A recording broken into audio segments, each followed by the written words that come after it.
24 June 3ನೇ ತಾರೀಕು ನಡೆಯುವಂಥ ಈಶಾನ್ಯ ಪದವೀಧರ ಕ್ಷೇತ್ರದ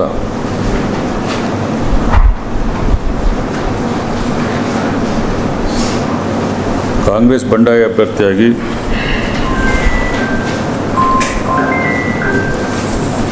ಚುನಾವಣೆಗೆ ನಾಮಿನೇಷನ್ನು ಇದೇ ತಿಂಗಳು 14ನೇ ತಾರೀಕು ಗುಲ್ಬರ್ಗಲ್ಲಿ ಸಲ್ಲಿಸಿದೆ.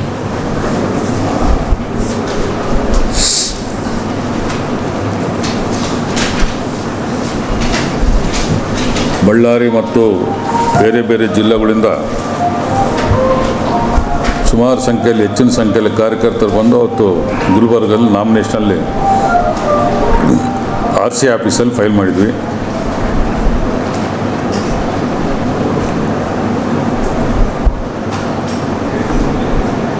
ಆವತ್ತೇ ನಮ್ಮ ಕಾರ್ಯಕರ್ತರು ಕೂಡ ಭಾಳ ಹುಮ್ಮಸ್ಸು, ಎಲ್ಲರಿಗಿಂತ ಹೆಚ್ಚು ಜನ ನಮ್ಮ ನಾಮಿನೇಷನಲ್ಲಿ ಬಂದು ಪ್ರದರ್ಶನ ಮಾಡಿದ್ದಕ್ಕೆ ಭಾಳ ಮಂದಿ ಆವತ್ತೇ ಹೇಳಿದ್ರು, ಇಲ್ಲ ಬಳ್ಳಾರಿ ಭಾಗಕ್ಕೆ ಈ ಸಾರಿ ಗ್ಯಾರಂಟಿ ಅಭ್ಯರ್ಥಿಗಳು ಒಬ್ಬರಿಗೆ ಪರವಾಗಿದೆ ಅಂದರೆ ಲೋಕಲಲ್ಲಿ BJP ಮುಖಂಡರಿದ್ದು ಕೂಡ ಅವ್ರಿಗೆ ಮೊಬಿಲೈಸ್ ಮಾಡೋಕ್ಕಾಗಿಲ್ಲ. ಅಂದರೆ ಅಷ್ಟು ಅವ್ರ ಮೇಲೆ ಭ್ರಮ ನಿರಸನ ಆಗಿದ್ದಾರೆ. ಕಾಂಗ್ರೆಸ್ ಪಕ್ಷ ಅಭ್ಯರ್ಥಿ ಮೇಲೂ BJP ಪಕ್ಷದ ಅಭ್ಯರ್ಥಿ ಮೇಲೂ ಕೂಡ ಭಾಳ ಇಂಟರ್ನಲಾಗಿ ಭಾಳ ಒಳಗುದಿದೆ.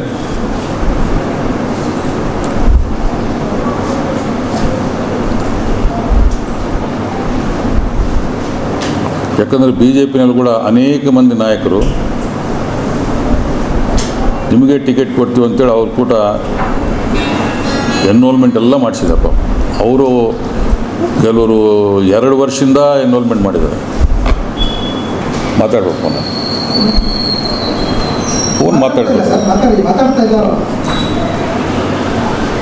ಅದಕ್ಕೆ 2 ವರ್ಷದಿಂದ ಪಾಪ ನಮಗಿಂತ ಹೆಚ್ಚಿನ ಖರ್ಚು ವೆಚ್ಚ ಮಾಡಿ ಆಫೀಸ್ಗಳಿಟ್ಟು ಅವರು ಕೂಡ ಮಾಡಿದರು ಪಾಪ. ರಾಯಚೂರಲ್ಲೊಬ್ಬರು, ಬೀದರಲ್ಲೊಬ್ಬರು, ಕೊಪ್ಪಳದಲ್ಲೊಬ್ಬರು, ಆ ಮುಖಂಡರಿಗೂ ಎಲ್ಲರಿಗೂ ಇವತ್ತು ಪಾಪ ಭಾಳ ಭ್ರಮನಿರಸರಾಗಿ ಅವ್ರು ಕರೆಕ್ಟ್ ಅದು ಕೂಡ ಏನು 9ನೇ ತಾರೀಕು ನೋಟಿಫಿಕೇಶನ್ ಆದಮೇಲೆ 12ನೇ ತಾರೀಕು ಅವ್ರು ಕ್ಯಾಂಡಿಡೇಟ್ ಅನೌನ್ಸ್ ಮಾಡಿದರು. ಸೊ ಅದರಿಂದ ಆ ವ್ಯಕ್ತಿಗಳಿಗೂ ಪಾಪ ಎಲ್ಲರಿಗೂ ಒಂಥರ ಬೇಸರ. ಇಷ್ಟು ವರ್ಷ ನಾವು ಕಷ್ಟಪಟ್ಟು ಎಲ್ಲ ಎನ್ರೋಲ್ಮೆಂಟ್ ಮಾಡಿದ ಮೇಲೆ ಇವರು ಸುನಾಯಸವಾಗಿ ಟಿಕೆಟ್ ತೊಗೊಂಡು ಚುನಾವಣೆ ನಿಂತರು, ನಮ್ಮ ಪರಿಸ್ಥಿತಿ ಏನಂಬುದು ಒಂದು. ಅದೇ ಥರ ಕಾಂಗ್ರೆಸ್ಸಲ್ಲೂ ಕೂಡ ಅನೇಕರು ಇದೇ ಥರ ಪ್ರಯತ್ನ ಪಟ್ಟಿದ್ದರು. ಅದ್ರಲ್ಲಿ ನಾನೊಬ್ಬನು.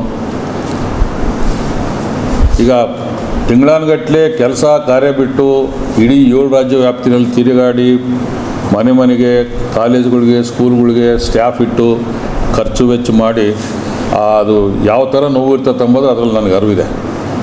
ಅದೇ ಥರ ಯಾವುದೇ ಪಕ್ಷದಲ್ಲಿರುವಲ್ಲ ಕ್ಲಿಯರ್ ಕಟ್ಟಾಗಿ ಹೇಳಿ ಇಲ್ಲದೆ ಸಮಾಧಾನ ಮಾಡಿದ ಅದು ಮೊದಲನೇದಾಗಿ ಯಾವ ರಾಜಕೀಯ ಪಕ್ಷದಲ್ಲಿ ಉಳಿದಿಲ್ಲ. ನಾವು ಕೊಟ್ಟಿವಿ, ನೀವು ಮಾಡಬೇಕಂಬುದು ಒಂದು ಇದೇ ಥರ ಆಗ್ಬಿಟ್ಟು 2 ರಾಷ್ಟ್ರೀಯ ಪಕ್ಷಗಳು ಅದೇ ಪರಿಸ್ಥಿತಿ ಬಂದಿದೆ. ನಿಷ್ಠಾವಂತವಾದಂಥ ಕಾರ್ಯಕರ್ತರು ಯಾರು ಕೆಲಸ ಮಾಡಿದ್ದಾರೆ, ಯಾರು ದುಡಿಮೆ ಮಾಡ್ತಾರೆ ನೋಡಲಿದ್ದಂಗೆ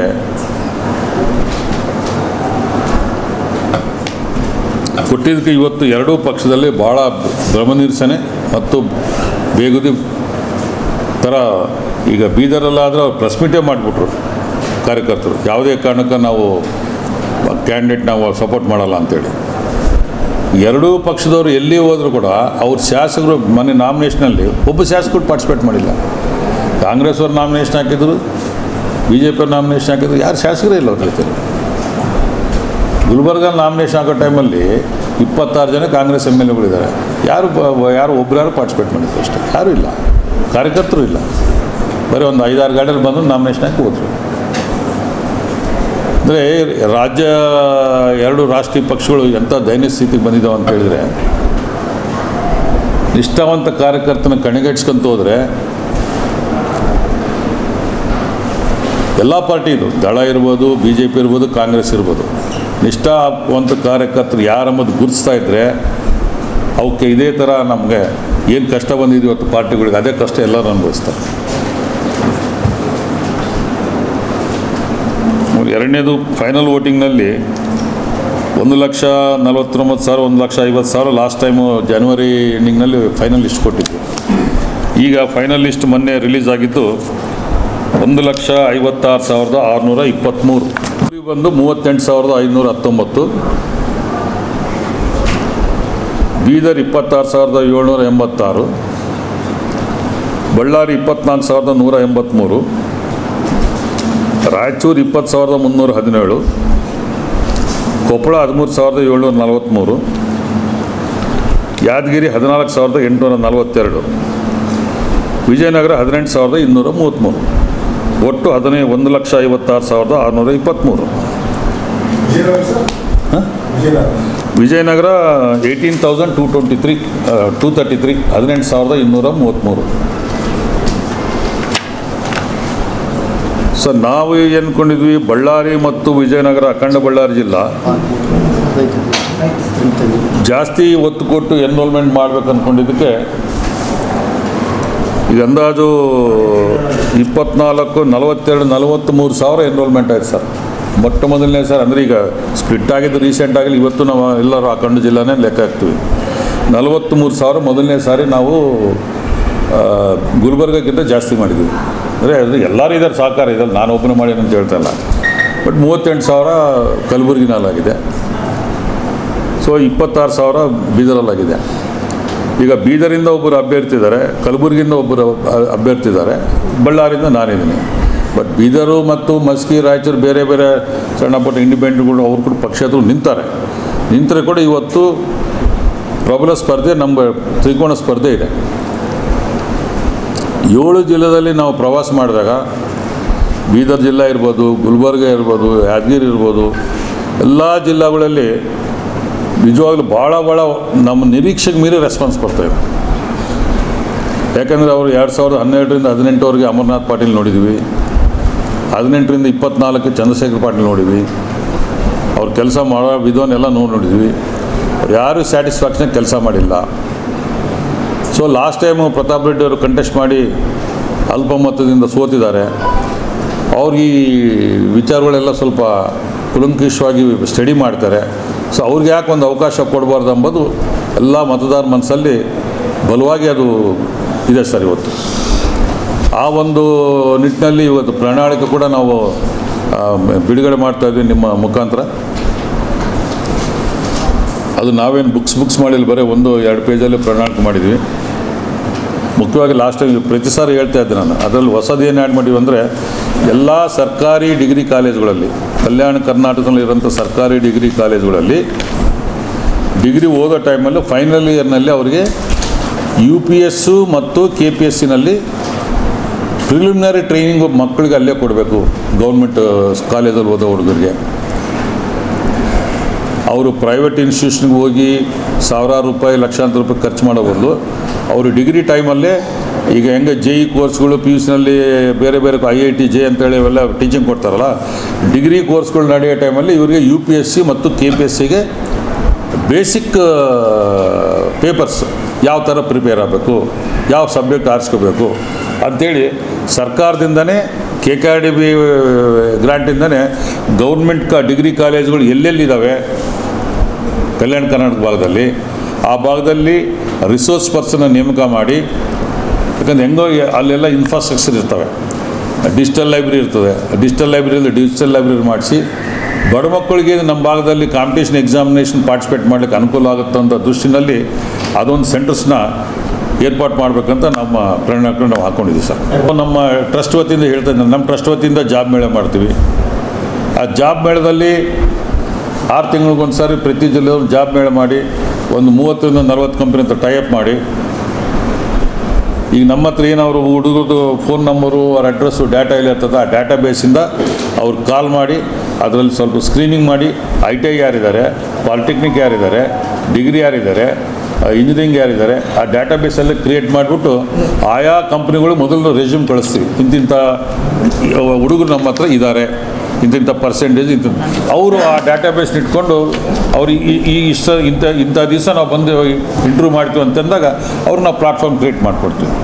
ಸುಮ್ಮನೆ ಬಂದು ಜಾತ್ರೆ ಬಂದು ಮಾಡ್ದಂಗೆ ಮಾಡೋದಿಲ್ಲ ನಾವು. ಪ್ರಿಲಿಮಿನರಿ ಮಾಡಿ ಅವ್ರು ಸ್ಟಡಿ ಮಾಡಿಸಿ ಸ್ಕ್ರೀನಿಂಗ್ ಮಾಡಿಸ್ಬಿಟ್ಟು ಅಟ್ಲೀಸ್ಟ್ ಬಂದ 200 ಹುಡುಗರಿಗೆ ಒಂದು 40ರಿಂದ 50 ಮಂದಿಗಾದರೂ ನೌಕರಿ ಕೊಡಿಸೋಂಥ ವ್ಯವಸ್ಥೆ ಮಾಡ್ಬೋದು. ರಿಯಲಾಗಿ ಅಂದರೆ ಸೀರಿಯಸ್ಸಾಗಿ ಮಾಡ್ತೇವೆ ನಾವು, ಸುಮ್ಮನೆ ಕಾಟಾಚಾರಕ್ಕೆ ಪ್ರಚಾರಕ್ಕೆ ಮಾಡ್ತೇವೆ. ಎವ್ರಿ 6 ಮಂತ್ಸ್ ಒಂದೊಂದು ಜಿಲ್ಲೆಯಲ್ಲಿ ಹೋಮ್ವರ್ಕ್ ಮಾಡಿ ಡಾಟಾಬೇಸ್ ಕ್ರಿಯೇಟ್ ಮಾಡಿಕೊಂಡು ಕಂಟಿನ್ಯೂಸ್ ಆಗಿ ಮಾಡ್ಕೊಂಡು ಹೋಗ್ತೀವಿ. ಅದು ನಮ್ಮ ಟ್ರಸ್ಟ್ ವತಿಯಿಂದಲೇ ಯಾವ ಅಭ್ಯರ್ಥಿ ಕೂಡ ಒಂದು ನಯಾ ಪೈಸೆ ಕೂಡ ಖರ್ಚು ಮಾಡೋಂಥ ಅವಶ್ಯಕತೆ ಇಲ್ಲ. ಅದಕ್ಕೆ ತಕ್ಕಂಗೆ ಹೆಲ್ತ್ ಕ್ಯಾಂಪ್ ಕೂಡ ಸೇಮ್ ಅದೇ ಸರ್. ಹೆಲ್ತ್ ಕ್ಯಾಂಪ್ಸ್ ಕೂಡ ಈಗೇನು ಕ್ರಾನಿಕ್ಕು, ಈಗ ಕಾರ್ಡಿಯಾಕ್ ಇರ್ಬೋದು, ಕ್ಯಾನ್ಸರ್ ಇರ್ಬೋದು, ಅದನ್ನು ಕೂಡ ಎವ್ರಿ 6 ಮಂತ್ಸು ಸೇಮ್ ಕ್ರೈಟೀರಿಯಾದಲ್ಲಿ ಒಂದು ಜಿಲ್ಲೆದಲ್ಲಿ ಇದು ಮಾಡಿದ್ವಿ, ಇನ್ನೊಂದು ಜಿಲ್ಲೆದಲ್ಲಿ ಇನ್ನೊಂದು ಸಾರಿ ಮಾಡ್ತೀವಿ. ಅದು ಹಿಂಗೆ ಎವ್ರಿ 6 ಮಂತ್ಸ್ ಒಂದೊಂದು ಮಾಡ್ತಾ ಹೋಗ್ತೀವಿ ಸರ್. ಇದು ನಮ್ಮ ನಿರಂತರ ಪ್ರಕ್ರಿಯೆ ನಮ್ಮ ಫ್ಯಾಮಿಲಿ ಟ್ರಸ್ಟ್ ವತಿಯಿಂದ. ಅದರಲ್ಲಿ ಕೂಡ ಅವ್ರಿಗೆ ಟ್ರೀಟ್ಮೆಂಟ್ ಆಯಿತು, ಡ್ರಗ್ಸ್ ಬರೋದು, treatment everything will be free. ಅದು ಏನನ್ನ ಎಕ್ಸ್ಪೆಂಡಿಚರ್ ಇದ್ದರೂ ಕೂಡ ವಿಲ್ ಬೇರ್ ಬೈ ಅವರ್ ಫ್ಯಾಮಿಲಿ ಟ್ರಸ್ಟ್. ನಾವು ಶ್ರೀ ಸಾಯಿ ಸೇವಾ ಟ್ರಸ್ಟಿಂದ ಮಾಡ್ತೀವಿ ಸರ್. ಈಗ ಕಾಂಗ್ರೆಸ್ ಅಭ್ಯರ್ಥಿ ಚಂದ್ರಶೇಖರ್ ಪಾಟೀಲ್ ಅವರು ಇವತ್ತಿನವರೆಗೂ ವಿಧಾನ ಪರಿಷತ್ತಲ್ಲಿ ಒಂದು ಪ್ರಶ್ನೆ ಎತ್ತಿದ ಇತಿಹಾಸ ಇಲ್ಲ. ಒಂದೇ ಒಂದು ಪ್ರಶ್ನೆ ಎತ್ತಿದ ಕೂಡ ಇತಿಹಾಸ ಇಲ್ಲ. ಅವ್ರದ್ದು 4ನೇ ತಿಂಗಳು ಫೆಬ್ರವರಿನಲ್ಲಿ RTನಲ್ಲಿ ಹಾಕಿದ್ದು ನಾವು. ಫೆಬ್ರವರಿನಲ್ಲಿ ನಾವು ಬೀದರ್ DC-ಗೆ RTನಲ್ಲಿ ಹಾಕಿದ್ವಿ. ಚಂದ್ರಶೇಖರ್ ಪಾಟೀಲ್ ಅವ್ರದ್ದು 6 ವರ್ಷದ್ದು MLC ಗ್ರ್ಯಾಂಟ್ ಎಲ್ಲೆಲ್ಲಿ ವಿನಿಯೋಗ ಮಾಡಿದ್ದಾರೆ ಅಂದರೆ ಆ ಸೆಕ್ಷನಲ್ಲಿ ಅವರೊಬ್ಬರು ರಿಲೇಟಿವ್ ಇದ್ದಾರೆ. ಆ ರಿಲೇಟಿವ್ನ ಅಡ್ಡ ಇಟ್ಕೊಂಡು ಅದು ಇವತ್ತಿನವರೆಗೂ ಹೊರಗೆ ಬರಲಿದ್ದಂಗೆ ನೋಡ್ಕೊಂಡವ್ರು. ಅನೇಕ ಸಾರಿ DC ಫೋನ್ ಹೇಳಿನ್ರಿ ಕೊಡ್ತಾರೆ ನಮಗೆ ಬಂದಿರೋ ಮಾಹಿತಿ ಅಂತ ಹೇಳಿದ್ರೆ ಅವರು ತಮ್ಮ ಸ್ವಂತ ಕಾಲೇಜಿಗೆ ಅದನ್ನು ಹಣವನ್ನು ಅದರಲ್ಲಿ ಮೇಜರ್ ಹಣ ಕಾಲೇಜಿಗೆ ಹಾಕ್ಕೊಂಡಿದ್ದಾರೆ. ಗೊತ್ತಿಲ್ಲ, ಅದು ಡಾಕ್ಯುಮೆಂಟ್ ಬಂದಿದ್ದರೆ ಎಲ್ಲ ಕಂಪ್ಲೀಟು ಪ್ರಿಂಟೇ ಮಾಡಿಸ್ಬಿಡ್ತಿದ್ದೆ. ಅದು ಇವತ್ತಿನವರೆಗೂ ಬಿಡುಗಡೆ ಮಾಡಲಿದ್ದಂಗೆ ತಡೆ ಹಿಡ್ಕೊಂಡ್ರು. ಅದನ್ನು ನೈತಿಕವಾಗಿ ಒಂದು ಶಾಸಕರಾದ ಮೇಲೆ ತಮ್ಮ ಸ್ವಂತ ಸಂಸ್ಥೆಗೆ ಯಾವತ್ತೂ ಕೂಡ ಅನುದಾನವನ್ನು ಬಿಡುಗಡೆ ಮಾಡ್ಕೋಬಾರ್ದು. ಹಿಂದೆ ಚಂದ್ರಶೇಖರ್ ಪಾಟೀಲ್ರು ಮಾಡಿದ್ದಾಗಲಿ, ಸುಶೀಲ್ ನಮೋಶ್ ಆಗಲಿ, ಮಟ್ಟೂರಾಗಲಿ, ಬಳ್ಳಾರಿ ಕಡೆ ಒಂದು 2 ಲಕ್ಷ, 3 ಲಕ್ಷ, 1 ಲಕ್ಷ ಒಂದು ಗೇಟಿಗೆ ಕೊಟ್ವಿ, ಒಂದು ಶೆಡ್ ಹಾಕೋ ಕೊಟ್ವಿ. ಇಂಥ ಒಂದು ಬಿಟ್ಟರೆ ಮೇಜರ್ ಅಮೌಂಟ್ ಎಲ್ಲ ಅವ್ರು ಗುಲ್ಬರ್ಗ ಬೀದರಲ್ಲಿ ಕೊಟ್ಟಿದ್ದಾರೆ. ನಮ್ಮ ಭಾಗಕ್ಕೆ ನಾವು 4 ಜಿಲ್ಲೆದವ್ರು ಏನು ಸರ್ ಅಂದರೆ ಬರೀ ಓಟ್ ಹಾಕಿ ಕಳಿಸೋರು ಅಷ್ಟೇ. ಅವ್ರು ನಮ್ಮನ್ನು ವೋಟ್ ಬ್ಯಾಂಕ್ ಅಂತ ತಿಳ್ಕೊಂಡಾರೆ. ಕಾಂಗ್ರೆಸ್ ಹೈಕಮಾಂಡ್ ಆಯಿತು, BJP ಹೈಕಮಾಂಡ್ ಆಯಿತು. ಈ ಭಾಗದಲ್ಲಿ ಟಿಕೆಟ್ ಕೊಟ್ಟು ಪ್ರಬಲವಾದಂಥ ಸ್ಪರ್ಧೆ ಓಡಲಿಕ್ಕೆ ಕೂಡ ಅವಕಾಶ ಇಲ್ಲ. ಮೊನ್ನೆ ಏನಂತ ಕೇಳಿದ್ರೆ, ಹೋದ ಸರ್ ನಾವು KB ಶ್ರೀನಿವಾಸ ಕೊಟ್ಟಿರಿ, ಅವ್ರು ಸೋತರು, ಅದಕ್ಕೆ ನಾವು ಗುಲ್ಬರ್ಗ ಕೊಟ್ಟಿವಿ ಅಂತ. ಒಂದು ಸರ್ ಸೋತು ಇನ್ನೊಂದು ಸರ್ ಗೆಲ್ತಾರಲ್ಲ. ಈಗ ಅಟ್ಲೀಸ್ಟ್ ಒಂದು ಟಿಕೆಟು ಗ್ರಾಜ್ಯುಯೇಟ್ ಕಾನ್ಸ್ಟಿಟ್ಯೂನ್ಸಿ ಈ 4 ಜಿಲ್ಲಾ ಕೊಟ್ಟು ಟೀಚರ್ಸ್ ಕಾನ್ಸ್ಟಿಟ್ಯೂನ್ಸಿ ಆ ಕಡೆನೇ ಕೊಡಬೇಕು, ಇಲ್ಲ ಗ್ರಾಜ್ಯುಯೇಟ್ ಕಾನ್ಸ್ಟಿಟ್ಯೂನ್ಸನ್ನು ಆ ಕಡೆ ಕೊಡಬೇಕು, ಟೀಚರ್ಸ್ ಕಾನ್ಸ್ಟಿಟ್ಯೂನ್ಸಿ ಈ ಕಡೆ ಕೊಡಬೇಕು. 2 ಕಾನ್ಸ್ಟಿಟ್ಯೂನ್ಸಿ 2 ಪಕ್ಷದವ್ರು ಅಲ್ಲೇ ಕೊಟ್ಟರೆ ನಾವೇನು ಮಾಡಬೇಕು? ಈ ಭಾಗದವರು, ನಮ್ಮ ಭಾಗದವ್ರಿಂಥ ಸ್ಕೂಲು ಕಾಲೇಜುಗಳು ಮತ್ತೊಂದು ಭಾಗದಿಂದ ಯಾರು ನೋಡಬೇಕು? ಇದನ್ನು ಗುಲ್ಬರ್ಗ ಪ್ರೆಸ್ಸಲ್ಲಿ ಪ್ರಸ್ತಾಪ ಮಾಡಿದ್ರೆ ಒಬ್ರು ಏನು ಹೇಳ್ತಾರೆ ಗೊತ್ತಾ? ಗುಲ್ಬರ್ಗನಲ್ಲಿ ಒಬ್ಬರು, ಬೀದರ್ ಒಬ್ಬರು, ನೀವು ಕಲ್ಯಾಣ ಕರ್ನಾಟಕದಲ್ಲಿ ಸೇರಿಸ್ಕೊಂಬಾಗ ನೀವು 60 ಇಲ್ಲ, ನೀವು ಹಂಗೆ ಬಂದಿದ್ರಿ, ನೀವು ಬ್ರಿಟಿಷ್ ಆಳ್ವಿನಲ್ಲಿ ಇರೋರು ಅಂದರು. ನಿಮ್ಮ ಗುಲ್ಬರ್ಗ ರೆವಿನ್ಯೂ ಡಿವಿಷನ್ ಹೆಂಗೆ ಬಂತೇಳಿ ಗೊತ್ತಾ ಸ್ವಾಮಿ ನಿಮಗೆ ಅಂದೆ. ಗೊತ್ತ್ರಿ, ಅದು ಯಾಕೆ ಬಿಟ್ರೆ ಅಲ್ಲ ಗೊತ್ತಾ ಅಂತ ಹೇಳಿದೆ. ಗುಲ್ಬರ್ಗ ರೆವಿನ್ಯೂ ಡಿವಿಷನ್ ಬಂದು Ballari income tax circle income, Ballari CTO circle income, ಆ 2 ಇನ್ಕಮ್ ಸೇರಿಸಿದ್ದಕ್ಕೆ ಗುಲ್ಬರ್ಗ ರೆವಿನ್ಯೂ ಡಿವಿಷನ್ ಆಯಿತು. ರೆವಿನ್ಯೂ ಡಿವಿಷನ್ ಆಗಬೇಕಾದಾಗ ಬಳ್ಳಾರಿ ಇನ್ಕಮ್ ಬೇಕಾಗಿತ್ತು. ಬಳ್ಳಾರಿ ಬೇಕಾಗಿಲ್ಲ ಅಂದರೆ ನಾವ್ಯಾಕೆ ಸುಮ್ಮನೆ ಬಿಡ್ತೀವಿ? ನೀವು ಹೋರಾಟ ಮಾಡಿ, ನೀವು ಬ್ಲ್ಯಾಕ್ ಮೇಲ್ ಮಾಡಿ ನೀವು ಬಂದ್ರಿ. ನೀವು ನೈಜಾಮ್ ಆಡಳಿತ ಇರಲಿಲ್ಲ. ನೀವು ನೈಜಾಮ್ ಆಡಳಿತಕ್ಕಿಂತ ನಾವು ಬ್ರಿಟಿಷ್ ಆಡಳಿತಗಿದ್ವಪ್ಪ. ಇನ್ನೂ ಘೋರ ಇರ್ತಿತ್ತು. ಸ್ವಾತಂತ್ರ್ಯ ಬಂದಿದ್ದು ಎಲ್ಲರೂ ದೇಶದಲ್ಲಿ ಬ್ರಿಟಿಷಿಂದ ಸ್ವಾತಂತ್ರ್ಯ ಬಂದಿದ್ದಕ್ಕೆ ಸನ್ಮಾನ ಮಾಡ್ಕೊತಾರೆ, ಏನೋ ಜೆಂಡಾ ಆವಿಷ್ಕರಣ ಮಾಡ್ಕೊತಾರೆ.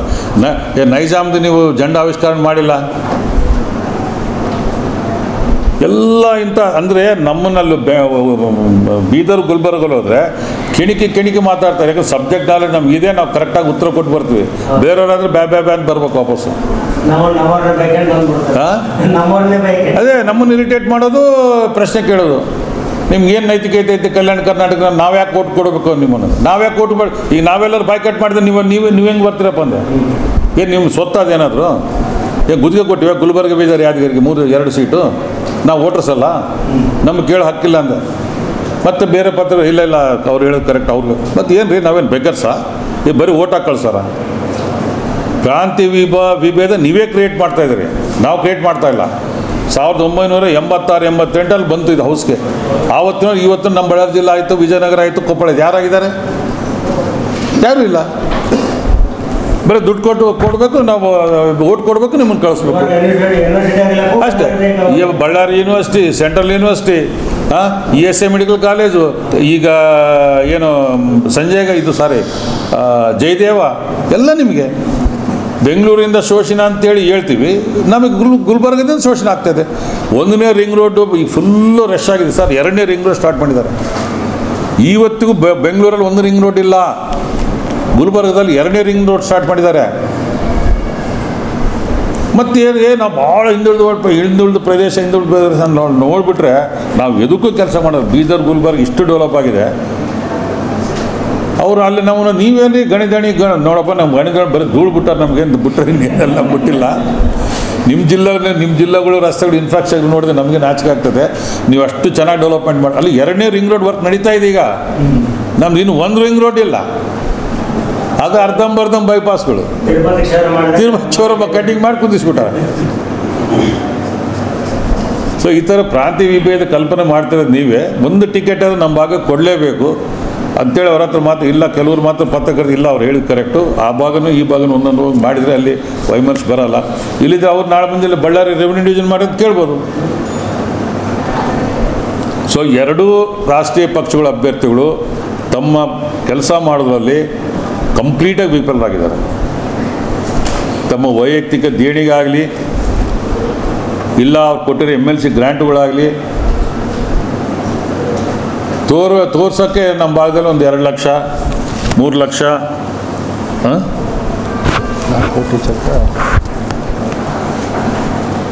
ಅಮರ್ನಾಥ್ ಪಾಟೀಲ್ ಅವರು ಮೂವ್ ಆಗಲ್ಲ ಸರ್.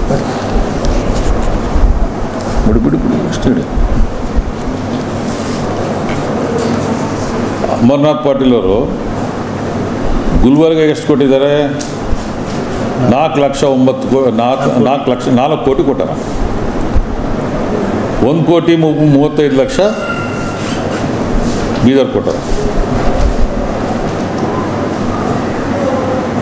ಯಾದಗಿರಿಗೆ 74, ರಾಯಚೂರಿಗೆ 77, ಕೊಪ್ಪಳಿಗೆ 1,10,00,000, ಬಳ್ಳಾರಿಗೆ 63 ಲಕ್ಷ, ರಾಯಚೂರಿಗೆ 74, 87, ವಿಜಯನಗರಿಗೆ 78, ಕೊಪ್ಪಳ 1,10,00,000, 78, ಬಳ್ಳಾರಿ 74, ಬಳ್ಳಾರಿ 63 ಲೀಸ್ಟ್. ಸುಶೀಲ್ ರಮೇಶ್ ಅವರು 2,38,00,000 ಗುಲ್ಬರ್ಗ, ಬೀದರ್ 56 ಲಕ್ಷ, ಯಾದಗಿರಿ 33 ಲಕ್ಷ, ರಾಯಚೂರು 5 ಲಕ್ಷ, ಕೊಪ್ಪಳ 36 ಲಕ್ಷ, ಬಳ್ಳಾರಿ 10 ಲಕ್ಷ, ವಿಜಯನಗರ 21 ಲಕ್ಷ. ಸುಶೀಲ್ ರಮೇಶ್ ಅವರು ಯಾವುದು ಕಮ್ಮದ ಐತೆ ಅದ ಲೈಟ್ ಕಮಾನು, ಆ ಬೋರ್ಡ್ ಬಿಲ್ಡಿಂಗು, ಅದೊಂದು ಫೌಂಟೇನು, ಇದೊಂದು 4 ಕುರ್ಚಿ, 3 ಕಂಪ್ಯೂಟ್ರು ಇಷ್ಟೇ. ಅವರು KDB ಸರ್ KKRDBಯಿಂದ ಹಾಕ್ಸಿದ್ದಾಗಲಿ, CM ಸ್ಪೆಷಲ್ ಗಾಡಿ ತಂದಿದ್ದಾಗಲಿ ಅವೆಲ್ಲ ಕೂಡ ಅವ್ರ ಭಾಗಕ್ಕೆ ಕಟ್ಕೊಂಡು ನಮ್ಮ ಭಾಗಕ್ಕೆ ಏನು ಕೊಡಲಿಲ್ಲ. ಇಲ್ಲಪ್ಪ, ಧ್ವನಿ ಎತ್ತಬೇಕಾಗಿದ್ದರೆ ಅವಾಗ ಅವ್ರಿಗೆ ಟರ್ಮ್ ಮುಗಿದ್ಮೇಲೆ ಧ್ವನಿ ಎತ್ತಬೇಕಾ? ಟರ್ಮ್ ಇದ್ದಾಗ ಧ್ವನಿ ಎತ್ತಬೇಕು. ಅವ್ರು ಟರ್ಮ್ ಮುಗಿದ್ರೆ ನಮ್ಗೆ ಅಲ್ಲಪ್ಪ. ಈಗ RT ಇನ್ನು ಚಂದ್ರಶೇಖರ್ ಪಾಟೀಲ್ ಇವತ್ತು 4 ತಿಂಗಳಾಯ್ತು, ಕೈಗೆ ಸಿಗಲಿಲ್ಲ ಅದು. ನಮ್ಮ ಅವ್ರನ್ನೇ ನಾನೇ 5 ಲಕ್ಷ ಸರ್ ನಿಮ್ಮ ನಿಧಿಯಿಂದ ನಮಗೆ ಕೊಡಿ ಅಂತ ಎಷ್ಟು ಕೇಳಿದ್ದೀನಿ ನಾನು. ಇನ್ಫ್ರಾಸ್ಟ್ರಕ್ಚರು ಕಡಿಮೆ ಬಡ್ಜೆಟ್ ಶಾಲೆಗಳಿದ್ದಾವೆ, ಇನ್ಫ್ರಾಸ್ಟ್ರಕ್ಚರ್ಗೆ ಏನಾದರೂ ಮಾಡಿ ಸರ್ ನಿಧಿ ಸಪೋರ್ಟ್ ಮಾಡಿದ್ದೇವೆ ಅಂತ ಕೇಳಿದ್ರೆ ಆಮೇಲೆ ನಿಮಗೆ ಬರೋದಿಲ್ಲಪ್ಪ ಅಂತೇಳಿ. ಮತ್ತೆ ಅವ್ರ ಕಾಲೇಜು ಅವರು ಸ್ಕೂಲ್ಸ್ಗಾದ್ರೆ ಅಲ್ಲೇ ಹಾಕೋಬೋದಾ? ನಾನೇ ಕೇಳಿ ಖುದ್ದ ಅದು ಹೆಂಗೆ ಬರ್ತದಪ್ಪ. ಒಂದು ಲೆಟ್ರ್ ನಾನು ಕಳಿಸಿದ್ದೇನೆ. ಬೇರೆ ಜಿಲ್ಲಾದಲ್ಲಿ ಅನುದಾನ ಕೊಟ್ಟಿರೋದು MLC ಅವರು, ಅದು ಒಂದು ಲೆಟ್ರ್ ಹಾಕಿದ್ದೀನಿ ನಾನು. ಲೆಟ್ರ್ ಹಾಕಿ ನೋಡಿದ್ದೀರ, ನೋಡಿ ಮತ್ತೆ ಅಲ್ಲಿ DC ಗೆ P ಅವ್ರುಗಳಿಗೆ ಹೋಗಪ್ಪ ನೋಡ್ಕೊಂಡು ಬರೋ ಅಂತ ಹೇಳಿ ಮತ್ತೆ ಅದನ್ನು ಮುಚ್ಚಿಬಿಟ್ಟು ಗೌರ್ಮೆಂಟ್ ಗ್ರಾಂಟು ತಂದಾಕಲ್ಲ. ಅದೇನು ತಂದಾಕಿದ್ರು ಕೂಡ ಗುಲ್ಬರ್ಗ, ಬೀದರ್, ಯಾದಗಿರಿಗೆ ಮಾಡ್ಕೊತಾರೆ. ಯಾವುದು ಒಂದು ಕಾರ್ಯಕ್ರಮಕ್ಕೆ ಬಂದರೂ ಕೂಡ ಇವತ್ತಿನಲ್ಲಿ ಚಂದ್ರಶೇಖರ್ ಪಾಟೀಲ್ ಅಧಿಕೃತವಾಗಿ ಪ್ರೋಟೋಕಾಲ್ ಪ್ರಕಾರ ಒಂದು ಗೌರ್ಮೆಂಟ್, ನನಗೆ ತಿಳಿದ್ಬಿಟ್ಟು ನೀವೆಲ್ಲ ಗೌರ್ಮೆಂಟ್ ಕಾರ್ಯಕ್ರಮಗಳು ಹೋಗ್ತೀರಿ, ಒಂದು ಕಾರ್ಯಕ್ರಮ ಅಟೆಂಡ್ ಆಗಿದ್ದ ತೋರಿಸಿ, ಒಂದೇ ಒಂದು ಕಾರ್ಯಕ್ರಮ, ಒಂದೇ ಒಂದು ಕಾರ್ಯಕ್ರಮ ಕೂಡ ಬಂದು ಅಟೆಂಡ್ ಆಗಿಲ್ಲ ಅಂದರೆ ಅವರೆಲ್ಲ ಶರಣು ನೀವು ತಪಾಸ್ ಮಾಡ್ಬೇಕು, ಅವರೆಲ್ಲ ಕಾಣ್ಬೇಕಂದ್ರೆ ಸುಮ್ಮನೆ ಕಾಣ್ತಾರೆ ನಮ್ಮಂಗ, ಮಹಾ ತಪಾಸ್ ಮಾಡ್ಬೇಕಪ್ಪ ಸಿಗ್ಬೇಕಂದ್ರೆ ಅಂತವರು. ಸೊ ಎಲ್ಲ ರೀತಿಯಿಂದ ಕೂಡ ನಾವು ಬಳ್ಳಾರಿನ ಶೋಷಣೆ ಮಾಡ್ತಿದ್ದಾರೆ. ಬಳ್ಳಾರಿ ಆಯಿತು, ವಿಜಯನಗರ ಆಯಿತು, ಕೊಪ್ಪಳ ಆಯಿತು, ರಾಯಚೂರು ಆಯಿತು. ಈಗ ಆ ಶೋಷಣೆಗೆ ಹಿಂಗೆ ನಾವು ಒಳಪಟ್ಟಿವಂತೇಳಿ ನಾವೀಗ ಸಿಡಿದದ್ದು ನಿಂತು ಈ ಚುನಾವಣೆ ಮಾಡ್ತಿರೋದು. ಈಗ ಎರಡೂ ಪಾರ್ಟಿಗಳು ಕೂಡ ಭಯ ಏನಪ್ಪ ಅಂದರೆ, ಎಲ್ಲಿ ಇಂಡಿಪೆಂಡೆಂಟ್ ಪ್ರತಾಪ್ ರೆಡ್ಡಿ ಅವರು ನನಗೆ ಸ್ಪರ್ಧೆ ಅಂತ ಈತ, ಇಲ್ಲ ನನಗೆ ಸ್ಪರ್ಧೆ ಅಂತ ಈತ, ಕಾಂಗ್ರೆಸ್ ಅವ್ರಿಗೆ ಕೇಳಿದ್ರೆ ನನಗೆ ಆತ ಸ್ಪರ್ಧೆ ಅಂತಾನೆ, ಬಿ ಜೆ ಪಿಯವ್ರಿಗೆ ಕೇಳಿದ್ರೆ ನನಗೆ ಆತ ಸ್ಪರ್ಧೆ ಅಂತಾನೆ, ಅವರಿಬ್ಬರನ್ನ ಕೇಳಿದ್ರೆ ಅವರು ಒಬ್ರಿಗೊಬ್ರು ಅವ್ರ ಹೆಸರು ಹೇಳ್ಕೊಂಬಲ್ಲ. ಅಷ್ಟು ಮಟ್ಟಿಗೆ ಹೋರಾಟಕ್ಕೆ ಇವತ್ತು ಚುನಾವಣೆ ಇಟ್ಟಿವಿ. ಇದು ಅವ್ರ ಮೇಲೆ ಜನರಲ್ಲಿರೋಂಥ ಆಕ್ರೋಶ. ನೀವು ಗುಲ್ಬರ್ಗ ಬೀದರಲ್ಲಿ ಹೋಗ್ರಿ ಸರ್, ಇವತ್ತು ಬೀದರಲ್ಲಿ ನಾನು ಇವತ್ತು ಹೇಳೋದು ಉತ್ಪ್ರೇಕ್ಷ ಆಗುತ್ತೆ. ಆ್ಯಸ್ ಆ್ಯಂಡ್ ಟುಡೇ ಕಾಂಗ್ರೆಸ್ ಅಭ್ಯರ್ಥಿಗಿಂತ ಹೆಚ್ಚು ಓಟ್ ತೊಗೊತೀನಿ ನಾನು, ಆ ಥರ ವಾತಾವರಣ ಇದರಲ್ಲಿ. ಅವರು ಖುದ್ದು ಅವ್ರಿಗೆ ಸ್ವಂತ ತಾಲೂಕು ಹೋಗಿ ಹುಮ್ನಾಬಾದ್ ಕಾಲೇಜ್ ಪಕ್ಕದಲ್ಲಿ ಇನ್ನೊಂದು ಕಾಲೇಜ್, 4 ಕಾಲೇಜ್ಗೆ ಹೋಗಿದ್ದು ಸರ್, ಒಂದು ದಿವಸ ಕೂಡ ಅವ್ರು ನಮ್ಮ ಕಾಲೇಜ್ ವಿಸಿಟ್ ಮಾಡಿಲ್ಲ. ಖುದ್ದು ಅವ್ರು ಓನ್ ತಾಲೂಕಲ್ಲಿ ಹೆಡ್ ಕ್ವಾರ್ಟರ್ಸಲ್ಲಿ ಹುಮ್ನಾಬಾದಲ್ಲಿ. ಇನ್ನು ಬೇರೆ ಜಿಲ್ಲಾಗಳು ಬೇರೆ ತಾಲೂಕುಗಳು ಬರೋದು ದೂರ ಉಳಿತು. ಇಂಥವರು ರಾಜಕೀಯದಲ್ಲಿ ನಮ್ಮ ರೆಪ್ರೆಸೆಂಟ್ ಮಾಡಿದರೆ ಏನು ಸಮಸ್ಯೆಗಳು ಬಗೆಹರಿಸ್ತಾರೆ. ನಾನು ಎಲ್ಲ ಸಮಸ್ಯೆಗಳು ಬಗೆಹರಿಸ್ತೇನೆ ಅಂತ ಹೇಳಕ್ಕೆ ತಯಾರಿಲ್ಲ. ಅಟ್ಲೀಸ್ಟ್ ಪ್ರಾಮಾಣಿಕವಾಗಿ ನಾವು ಒಂದು ಪ್ರಯತ್ನ ಮಾಡ್ಬೋದು. ಈಗ ನಕಲೂರಿದ್ದಾಗ DMF ಫಂಡಿಂದ ಒಂದು 27 ಕೋಟಿ ಗ್ರಾಂಟ್ ಎಲ್ಲ PU ಕಾಲೇಜು, ಡಿಗ್ರಿ ಕಾಲೇಜುಗಳಿಗೆ ಅವ್ರಿಗೆ ಹೋಗಿ ಕನ್ವಿನ್ಸ್ ಮಾಡಿ ಹೇಳಿದರೆ ಅವರು ಒಪ್ಕೊಂಡು DMF ಫಂಡಲ್ಲಿ ಹಾಕಿದ್ರು. ಇನ್ಫ್ರಾಸ್ಟ್ರಕ್ಚರ್ಗೆ, ಕಂಪ್ಯೂಟರ್ಗಳಿಗೆ, ಡಿಜಿಟಲ್ ಲೈಬ್ರರಿಗೆಲ್ಲ ಕೊಟ್ಟರು. ಈಗ ನೆಕ್ಸ್ಟ್ ನಾವು ಎಲೆಕ್ಟ್ ಆಗಿ ಬಂದರೆ ನಾನು ಜಿಲ್ಲಾ ಖನಿಜ ನಿಧಿ ಇವರೆಲ್ಲರಿಗೆ ಏನು ನಾನು ಡಿಮ್ಯಾಂಡ್ ಮಾಡ್ತೀನಿ ಅಂತ ಹೇಳಿದ್ರೆ, ಯಾವಾಗಾದರೂ ಮಾಡಿ ನೀವು ಡಿಸ್ಟಿಕ್ ಮಿನರಲ್ ಫಂಡಲ್ಲಿ 20% ರಿಸರ್ವೇಷನ್ ಇಡಿ, ಅನ್ಅಫಿಷಿಯಲ್ ರಿಸರ್ವೇಷನ್. ಸೊ ಒಂದು ಹಂತದಲ್ಲಿ DDPI BOಗಳನ್ನ ಕರೆಸಿ ಎಲ್ಲಿ ಕಂಪ್ಲೀಟ್ ಎಜುಕೇಷನ್ ಇನ್ಫ್ರಾಸ್ಟ್ರಕ್ಚರ್, ಎಲ್ಲಿ ಪ್ರಾಥಮಿಕ, ಪ್ರೌಢ ಮತ್ತು ಮಾಧ್ಯಮಿಕದ್ದು, PUC ಇದೆ, ಡಿಗ್ರಿ ಇದೆ, ಟೆಕ್ನಿಕಲ್ ಕೋರ್ಸ್ಗಳಿದೆ, ಯಾವ ಬಿಲ್ಡಿಂಗ್ಗಳು ವರ್ಸ್ಟ್ ಆಗಿದ್ದಾವೆ ಆ ಬಿಲ್ಡಿಂಗ್ಗಳನ್ನ ಎಲ್ಲವನ್ನ ಫೇಸ್ ವೈಸು ರೆನೋವೇಷನ್ ಮಾಡಿ ಅಪ್ಡೇಟ್ ಮಾಡಬೇಕು. ಅಪ್ಡೇಟ್ ಮಾಡದೇ ಇದ್ದರೆ ಅವು ಎಂಥ ಪರಿಸ್ಥಿತಿನಲ್ಲಿ ಅವು ಒಂದು ಫೇಸಲ್ಲಿ ಯಾರಿಗೆ ಹೆಂಗೆ ಬೇಕಾದ ಹಂಗೆ ಮಾಡ್ಕೊಂಡು ಹೋಗ್ತಾರೆ.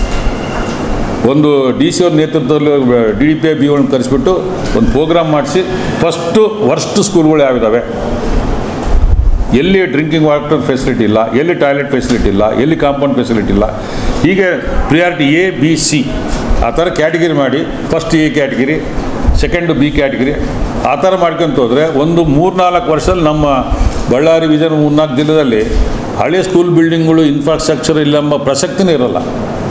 ಸುಮ್ಮನೆ ಹೆಪ್ಪೆಜಾಡಾಗಿ MLA ಒತ್ತಡ ಹಾಕಿ ಅಲ್ಲಿ 4 ರೂಮು ಇಲ್ಲಿ 4 ರೂಮು ಮಾಡೋದಕ್ಕಿಂತ ಒಂದು ಸಿಸ್ಟಮ್ಯಾಟಿಕ್ ಹೋದರೆ ಕಂಪ್ಲೀಟಾಗಿ ಕಾಂಪ್ರಿಹೆನ್ಸಿವ್ ಆಗಿ ಸ್ಕೂಲ್ ಡೆವಲಪ್ ಆಗುತ್ತೆ. ಈಗ ಒಂದು ಸ್ಕೂಲ್ಗೆ ಒಂದು 50 ಲಕ್ಷ ಖರ್ಚು ಮಾಡಿದ್ವಿ ಅಂದ್ಕೊಳ್ರಿ, ಮತ್ತು ಆ ಸ್ಕೂಲ್ಗೆ ಇನ್ನು 10 ವರ್ಷ ಆದರೆ ಇನ್ನೊಂದು ರೂಪಾಯಿ ಖರ್ಚು ಮಾಡೋಂಥ ಅವಶ್ಯಕತೆ ಇರಬಾರ್ದು. 6 ರೂಮ್ ಬೇಕಾದ್ರೆ 1 ರೂಮ್ ಹಾಕೋದು ಏನು ಪ್ರಯೋಜನ ಆಗಲ್ಲ, ಅದು ಎಲ್ಲವೂ ಇನ್ಕಂಪ್ಲೀಟ್ ಆಗ್ತವೆ. ಅದಕ್ಕೆ ಸ್ಕೂಲ್ ಕೂಡ ಬಿಲ್ಡಿಂಗ್ ಕೂಡ ಡಿಸೈನೇ ಮಾಡಿಸ್ತದೆ, ಪ್ರೋಟೋಟೈಪ್ ಡಿಸೈನ್. ಯಾರನ್ನು ನೋಡಿದ್ರೆ ಕೂಡ ಇದು ಬಳ್ಳಾರಿ ಜಿಲ್ಲೆ ಇದು ಗೌರ್ಮೆಂಟ್ ಸ್ಕೂಲ್ ಅಂತ ಇರಬೇಕು. ಆ ಡಿಸೈನಿಂಗ್ ಕೂಡ ಪರ್ಟಿಕ್ಯುಲರ್ ಡಿಸೈನ್ ಮಾಡಿಸ್ತಾ ಇದ್ವಿ. ಎಲ್ಲಿ ನೋಡಿದ್ರೆ ಸರ್ಕಾರಿ ಶಾಲೆ, ಮಾದರಿ ಶಾಲೆ ಆ ಥರ ಬರಬೇಕು. ಅದು ಕಲರ್ ಆಯಿತು, ಮತ್ತೊಂದಾಯಿತು, ಇನ್ನೊಂದಾಯಿತು.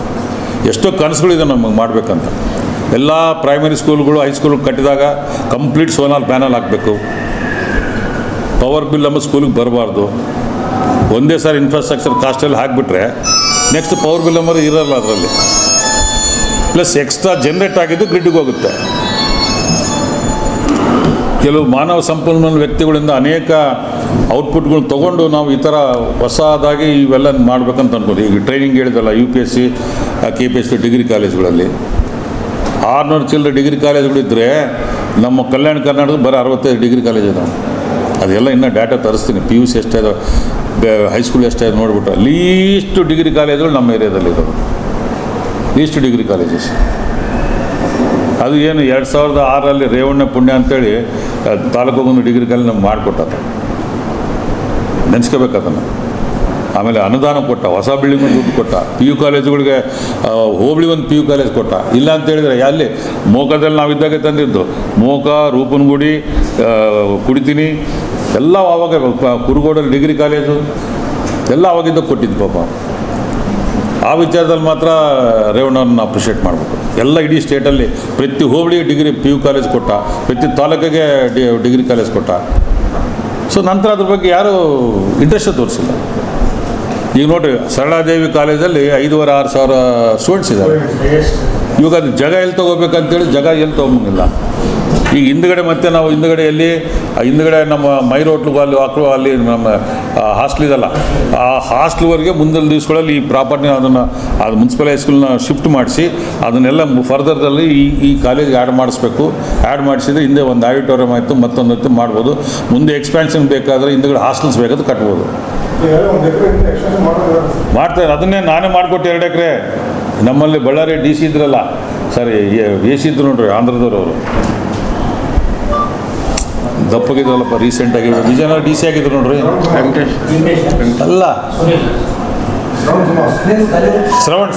ಅನಿರುದ್ಧ ಶ್ರವಣ್ ಅವರು ಕಾಲೇಜ್ ಏಡ್ ಕಮಿಷನರ್ ಇದ್ದರು. ಕಾಲೇಜ್ ಏಡ್ ಕಮಿಷನರ್ ಇದ್ದ ಪ್ರಪೋಸಲ್ ತೊಗೊಂಡ್ರೆ ಒಂದೇ ದಿವಸದಲ್ಲಿ ಮಾಡಿಕೊಟ್ಟು ಅವರು. ಅದಕ್ಕೆ ಆ ಬಿಲ್ಡಿಂಗ್ 6.5 ಕೋಟಿ, ಅದು ಮತ್ತು ಎಕ್ಸ್ಟ್ರಾ ರೂಮ್ಸ್ ಎಲ್ಲ ಅದು ಈ ಜಾಗ ತೊಗೊಂಬಂದು ಕಟ್ಟೋದು. ಹಂಗಲ್ದೆ ಹಿಂದೆ ಟೋಟ್ಲ್ ಒಂದು ಸಾರಿ ತೊಗೊಂಬಿಟ್ರೆ ಕಂಪ್ಲೀಟ್ ಕಾಂಪ್ರಿಹೆನ್ಸಿವ್ ಪ್ಲಾನ್ ಮಾಡಿ ಒಂದು 10 ಕೋಟಿ 15 ಕೋಟಿ ಆದರೆ ಒಂದು 30-40 ವರ್ಷ ಆ ಕಾಲೇಜಲ್ಲಿ ಮತ್ತೆ ₹1 ಖರ್ಚು ಮಾಡೋಂಥ ಅವಶ್ಯಕತೆ ಇರಬಾರ್ದು. ಆ ಥರ ಪ್ಲಾನ್ ಅದನ್ನಾಯಿತು. ಗೌರ್ಮೆಂಟ್ ಗರ್ಲ್ಸ್ ಕಾಲೇಜ್ ಆಯಿತು. ಎಲ್ಲವನ್ನ ಮಾದರಿ ಒಂದು ಅಟ್ಲೀಸ್ಟ್ ಒಂದು 4-5 ವರ್ಷದಲ್ಲಿ ಶೇಪ್ ಚೇಂಜ್ ಆಗಿಬಿಟ್ರೆ ಫರ್ದರ್ ಇನ್ನೊಂದು ಎಷ್ಟು ವರ್ಷ ಆದರೂ ಕೂಡ ಅದು ಗ್ರೋತ್ಗೆ ಅಡ್ಡ ಇರಬಾರ್ದು. ಕಟ್ಟಿ ಸಿಸ್ಟಮ್ಯಾಟಿಕ್ಕಾಗಿ ಕಟ್ಬಿಡ್ಬೇಕು. ಆ ರೀತಿ ನೀವೆಲ್ಲ ಒಂದೊಂದಾಗಿ ಹಂತ ಪ್ಲ್ಯಾನ್ ಮಾಡ್ಕೊತೀವಿ. ಇವೆಲ್ಲ ನಮ್ಮ ಇದು ಏನು ಅಜೆಂಡಾಗಳು.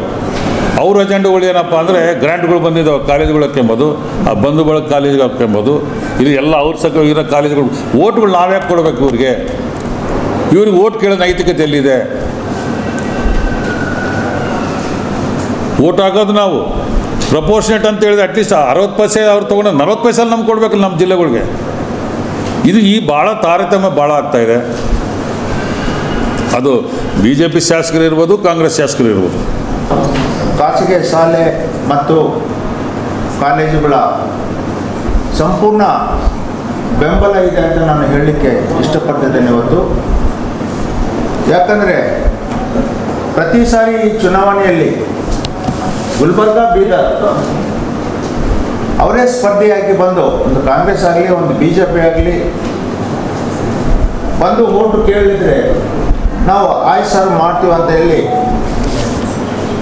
ಓಟ್ ಹಾಕಿ ಗೆಲ್ಲಿಸಿ ಆರಿಸಿ ಕಳಿಸ್ತಾ ಇದ್ವಿ.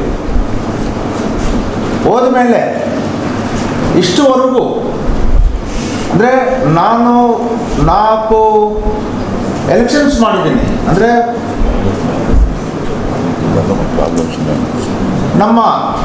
ನಾವು ಹಾರ್ಸ್ ಕಳಿಸ್ತಿದ್ವಿ.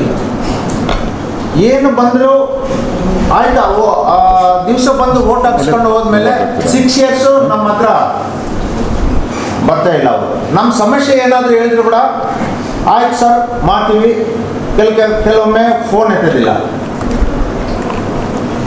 ನಾನು ಈಗ ಎಲ್ಲ ಜಿಲ್ಲೆಯಲ್ಲಿ ನಾನು ಇವ್ರ ಜೊತೆಯಲ್ಲಿ ನಾನು ಪ್ರತಿಯೊಂದು ಇವರು ಯಾರೋ ನಮ್ಮ ಸಹಜ ಶಿಕ್ಷಕರು ಕಾಲೇಜು ನಮ್ಮ ಪ್ರೈವೇಟ್ ನಾನು ಹೇಳ್ತಾ ಇರೋದು ಒಂದು ಸ್ಕೂಲ್ಸ್ನ ಓದ್ತಾ ಇದ್ದರೆ ಸರ್ ನಮಗೆ ಬಂದು ಓಟ್ ಹಾಕ್ಸ್ಕೊಂಡು ಹೋಗ್ತಾರೆ. ಇಷ್ಟವರೆಗೆ ಯಾರೂ ನಮ್ಮ ಸಮಸ್ಯೆ ಬಗೆಹರಿಸಿಲ್ಲ. ನೀವು ಬಂದಿದ್ದೀರಿ ಈ ಸಾರಿ ನಾರಾ ಪ್ರತಾಪ್ ರೆಡ್ಡಿ ಅವರು ನಿಂತ್ಕೊಂಡಿದ್ದಾರ, ಅವರು ಒಳ್ಳೆ ವ್ಯಕ್ತಿ ಅಂತ ನಮ್ಗೆ ಕಂಡು ಬರ್ತಾ ಇದೆ.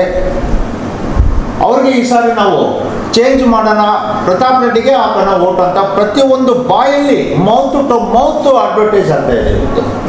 ನಾನೇ ಮೊನ್ನೆ ಒಂದು ಪ್ರೈವೇಟ್ ಕಾಲೇಜ್ಗೆ ಹೋಗಿದ್ರೆ ಒಬ್ಬ ಪ್ರಿನ್ಸಿಪಲ್ಲು ಸರ್ ಹಿಂಗೆ ನಾರಾ ಪ್ರತಾಪ್ ರೆಡ್ಡಿಗೆ ಆಗಬೇಕಪ್ಪ ಓಟ್ ಅಂದರೆ, ಸರ್ ನೀವು ನಂಬ್ತಿರೋ ಇಲ್ಲೋ ನಮ್ಮ ರಾಯಚೂರಿನಲ್ಲಿ ಪ್ರತಿಯೊಬ್ಬ ಕಾಲೇಜಿನಲ್ಲಿ ನಮ್ಮ ಪ್ರಿನ್ಸಿಪಲ್ ಆಗಲಿ ಉಪನ್ಯಾಸಕರಾಗಲಿ ಇದೇ ಬಗ್ಗೆ ಚರ್ಚೆ ಆಗ್ತಾಯಿದೆ ಸರ್. ಅಲ್ಲಲ್ಲಿ ಹೋಟೆಲ್ನಲ್ಲಿ ಕಾಲೇಜಿನಲ್ಲಿ ಈ ಸಾರಿ ಚೇಂಜ್ ಮಾಡಿಸ್ಬೇಕು ಅಂತ. ನಾನು ಯಾಕೆ ಹೇಳ್ತಿದ್ದೀನಿ ಅಂದರೆ ಚಂದ್ರಶೇಖರ್ ಪಟೇಲು ಬಂದು ವೋಟ್ ಹಾಕ್ಸ್ಕೊಳ್ಳೋದು ಇವತ್ತುವರೆಗೂ ಇಲ್ಲ. ಎಲ್ಲಾದರೂ ಸತತದಲ್ಲಿ ಒಂದು ನಮ್ಮ ಪ್ರೈವೇಟ್ ಕಾಲೇಜು, ಪ್ರೈವೇಟ್ ಸ್ಕೂಲ್ಸ್ ಬಗ್ಗೆ, ಶಿಕ್ಷಕರ ಬಗ್ಗೆ ಒಂದು ಪಾಯಿಂಟ್ ರೈಸ್ ಮಾಡಿಲ್ಲ. ಒಂದು ಪೇಪರ್ನಲ್ಲಿ ಒಂದು ವರ್ಡು ಬಂದಿಲ್ಲ. ಏನಪ್ಪ ಸಮಸ್ಯೆ ಅಂತ ಒಂದು ಫೋನ್ ಮಾಡಿಲ್ಲ, ಒಂದು ಕಾಲೇಜ್ ವಿಸಿಟ್ ಆಗ. ಇದೇ ಸೇಮ್ ಮೆಸೇಜು ಪ್ರತಿಯೊಂದು ಜಿಲ್ಲಾ, ಪ್ರತಿಯೊಂದು ತಾಲೂಕಿನಲ್ಲಿ ಇದೇ ಡೈಲಾಗ್ ಇದೆ. ನನ್ನ ಒಂದು ಶಾಪುರಲ್ಲಿ ನಾನು ಮೀಟಿಂಗ್ ಮಾಡಿ ಕೆಳಗೆ ಬಂದರೆ ಒಂದು ಉಪನ್ಯಾಸಕರ ಎದುರುಗಡೆ ಫೋನ್ ಬಂತು. ಸರ್, ನಾನು ಮತ್ತೆ ಈ ಸಾರಿ ಸ್ಪರ್ಧೆ ಮಾಡ್ತಾಯಿದ್ದೀನಿ, ನಮಗೆ ಲಾಸ್ಟ್ ಟೈಮ್ ಮಾಡಿದ್ರಲ್ಲ, ನಮಗೆ ವೋಟ್ ಹಾಕಿ. ಸರ್ ಆಯ್ತು ಸರ್, ಇದೇ ಫೋನಲ್ಲಿ ಲಾಸ್ಟ್ ಟೈಮ್ ಕೂಡ ಬಂದಿತ್ತು, ನಾನು ಮಾಡಿದ್ದೀನಿ ನಿಮಗೆ. ಈ ಸಾರಿ ನಾನು ನಿಮ್ಗೆ ಮಾಡಲ್ಲ. ಯಾಕೆ ಸರ್? ಸರ್ ಅವತ್ತು ಕೇಳಿ ವೋಟ್ ಹಾಕ್ಸ್ಕೊಂಡೋದು ಇವತ್ತುವರೆಗೆ ನಮ್ಮ ಕಾಲೇಜ್ಗೂ ಬರಲಿಲ್ಲ, ನಮ್ಮ ಸಮಸ್ಯೆನೂ ಕೇಳಿಲ್ಲ. ಈಗ ಫೋನ್ ಮಾಡ್ತಾಯಿದ್ರಿ, ನಾನು ಯಾರಿಗೆ ಆಗಬೇಕು ನಾನು ವೋಟ್ ಹಾಕ್ತೀನಿ, ನಾವು ಡಿಸೈಡ್ ಮಾಡಿಬಿಡ್ತೀವಿ ಇಂಥವ್ರು ಸೋಮ್ಸೋ ಅಂತ ಹೇಳಿ ಫೋನ್ ಇಟ್ಟಿದ್ದಾರೆ. ಇನ್ನೊಂದು ವಿಷಯ ಹೇಳ್ತಾಯಿದ್ದೀನಿ, ನಾನು ಇವ್ರ ಎದುರಿಗೆ ಆಫೀಸಲ್ಲಿ ಕೂತ್ಕೊಂಡುವಾಗ ಸಮ್ ಕಾಲೇಜ್ ಅಂದರೆ nearby Chandrashekhar Patel house phone ಮಾಡಿದ್ರು. ಏನಮ್ಮ, ಯಾರು ನೀನು? ಸರ್, ನಾನು ಒಂದು ಸ್ಕೂಲು ಶಿಕ್ಷಕಿ. ಏನು ಬೇಕಾ? ಸರ್, ನಮ್ಮ ಸಮಸ್ಯೆಗಳು ಭಾಳ ಇದ್ದಾವೆ, ನಾವು ಇಲ್ಲೇ ಇದ್ದವರು, ನಮಗೆ ಅವರು ಸ್ಪಂದಿಸಿಲ್ಲ. ಇನ್ನು ಇಡೀ 7 ರಾಜ್ಯದಲ್ಲಿ ಏನು ಸ್ಪಂದಿಸ್ತಾರ ಚಂದ್ರಶೇಖರ್ ಪಟೇಲ್ ಅವರು? ಸರ್, ಈ ಸರ್ ನಿಮಗೆ ಹಾಕ್ತೀವಿ ನಾವು ವೋಟ್ ಅಂತ. ಈ ಥರ ಭಾಳ ಜನ ಭಾಳ ಫೋನ್ಗಳು ನಮ್ಮ ಪ್ರೈವೇಟ್ ಕಾಲೇಜ್, ಶಾಲೆಯಲ್ಲಿ, ಆಮೇಲೆ ಶಿಕ್ಷಕರಲ್ಲಿ. ನಾವು ಈಗ ಕೆಲವು ತಾಲೂಕಿನಲ್ಲಿ ಹೋದರೆ ಎಲ್ಲರೂ ದೊಡ್ಡ ಸಮಸ್ಯೆ ಅಂದರೆ ಈ ಅತಿಥಿ ಶಿಕ್ಷಕರು, ಅತಿಥಿ ಉಪನ್ಯಾಸಕರು ಭಾಳ ಪ್ರಾಬ್ಲಮ್. ಸರ್, ಒಂದು 4-5 ಮೀಟಿಂಗ್ನಲ್ಲಿ ಎದುರು ನಿಂತು ಕೇಳಿದ್ರು ಅತಿಥಿ ಶಿಕ್ಷಕರು ಇವರು. ಸರ್, ಎಲ್ಲರೂ ಬಂದು ಕೇಳೋಗ್ತಿದ್ರೆ ನಾವು ನಿಮ್ಮ ಸಮಸ್ಯೆ ನಾವು ಬಗೆಹರಿಸ್ತೀವಿ, ನಿಮ್ಮ ಸಮಸ್ಯೆ ನಾವು ಸಾಲ್ವ್ ಮಾಡ್ತೀವಿ, ನಾನಿದ್ದೀನಿ ಅಂತ ಇಷ್ಟು ವರ್ಷ ಹಚ್ಕೊಂಡಿದ್ರಿ ಸರ್, ಯಾರೂ ಬಗೆಹರಿಸಿಲ್ಲ, ಮತ್ತು ನೀವೇನು ಮಾಡ್ತೀರಿ ಸರ್ ಅಂತ. ನೋಡಪ್ಪ, ಇದೊಂದು ಅವಕಾಶ ಕೊಟ್ಟಿರ್ತೀವಿ ನಾರಾ ಪ್ರತಾಪ್ ರೆಡ್ಡಿಗೆ, ನಾವಿದ್ದೀವಿ, ನೀವು ಅವ್ರ ಹಿಂದೆ ನಿಂತ್ಕೊಳ್ಳಿ. 24/7 ಅವರು ನಿಮ್ಮ ಮುಂದೆ ಇರ್ತಾರೆ. ಫೋನ್ ಮಾಡಿದ್ರೆ ಸ್ಪಂದಿಸರ, ನೀವು ಕರೀರಿ, 3-4 ಅವರ್ಸಲ್ಲಿ ನಿಮ್ಮ ಮುಂದೆ ಇರ್ತಾರೆ. ಕೈ ಹಿಡ್ಕೊಂಡು ಎಳ್ಕೊಂಡು ಹೋಗಿ ನೀವು ಕೆಲಸ ಮಾಡಿಸಿರಿ, ಅವರು ಬರಲಿಕ್ಕೆ ಇದ್ದಾರೆ. ಮೊನ್ನೆ ಅತಿಥಿ ಉಪನ್ಯಾಸಕರು ನಮ್ಮ ಸರಳಾದೇವಿ ಕಾಲೇಜ್ನಲ್ಲಿ ಸ್ಟ್ರೈಕ್ ಮಾಡಿದ್ರು, ನಮಗೆಲ್ಲರೂ ಗೊತ್ತಿರ್ತದೆ. ಅವ್ರ ಜೊತೆಯಲ್ಲಿ ಕೂತ್ಕೊಂಡ್ರು. ಬೆಂಗಳೂರಿನಲ್ಲಿ ಸ್ಟ್ರೈಕ್ ಆಯಿತು, ಅಲ್ಲಿ ಹೋದರು. ಆ ಮೂಮೆಂಟ್ನಲ್ಲಿ ಪುಟ್ಟಣ್ಣ ಕೂಡ ಇದ್ದರು. ಬಟ್ ಇವರು ಜಾಸ್ತಿನ ಇದನ್ನೆಲ್ಲ ಪಾಲ್ಗೊಂಡು ಅವಾಗ 5,000 ಎಷ್ಟು ಅವ್ರಿಗೆ ಗ್ರ್ಯಾಂಟ್ ಎಕ್ಸ್ಟ್ರಾ ಬಂತು. ಸೊ ಈ ಥರ ಇವರು ಎಲ್ಲರಿಗೆ, ಪ್ರತಿಯೊಂದು ಶಿಕ್ಷಕರಿಗೆ, ಉಪನ್ಯಾಸಕರ, ನಮ್ಮ ಕಾಲೇಜಿಗೆ, ವಿಲೇಜ್ಗೆ ನಮಗೆ ಸಪೋರ್ಟ್ ಮಾಡ್ತಾರೆ, ನಮ್ಮ ಹಿಂದೆ ಇರ್ತಾರೆ ಅಂತ ಒಂದು ವಿಶ್ವಾಸದಿಂದ ನಾವು ಇಡೀ 7 ಜಿಲ್ಲೆನಲ್ಲಿ ಪ್ರತಾಪ್ ರೆಡ್ಡಿಗೆ ಸಪೋರ್ಟ್ ಮಾಡಬೇಕು ಅಂತ ನಮ್ಮ ಸಂಘದಿಂದ ಘೋಷಣೆ ಮಾಡಿದ್ದೀವಿ. ಪ್ಲಸ್ಸು ಕಾಲೇಜು ಸಂಘದವರು ಕೂಡ ಈ ಸಾರಿ ನಾವು ಪ್ರತಾಪ್ ರೆಡ್ಡಿಗೆ ಮಾಡ್ತೀವಂತ ಎಲ್ಲ ಜಿಲ್ಲೆದಲ್ಲಿ ಅಖಂಡ ಮೆಜಾರಿಟಿನಲ್ಲಿ ಗೆಲ್ಲಿಸುವಂತ ನಮ್ಮ ಬೆಂಬಲ ಯಾವಾಗಲೂ ಇರ್ತದಂತ ನಮ್ಮ ಮುಂದೆ ಹೇಳಲಿಕ್ಕೆ ನಾನು ಇಷ್ಟಪಡ್ತಾ ಇದ್ದೀನಿ. ಬಳ್ಳಾರಿಯ ನಿರಂತರ ಸುದ್ದಿಗಾಗಿ ಬಳ್ಳಾರಿ ಬೆಳಗಾಯಿತು ಚಾನೆಲ್ನ ಸಬ್ಸ್ಕ್ರೈಬ್ ಮಾಡಿ ಹಾಗೂ ಬೆಲ್ ಐಕಾನ್ ಒತ್ತಿ.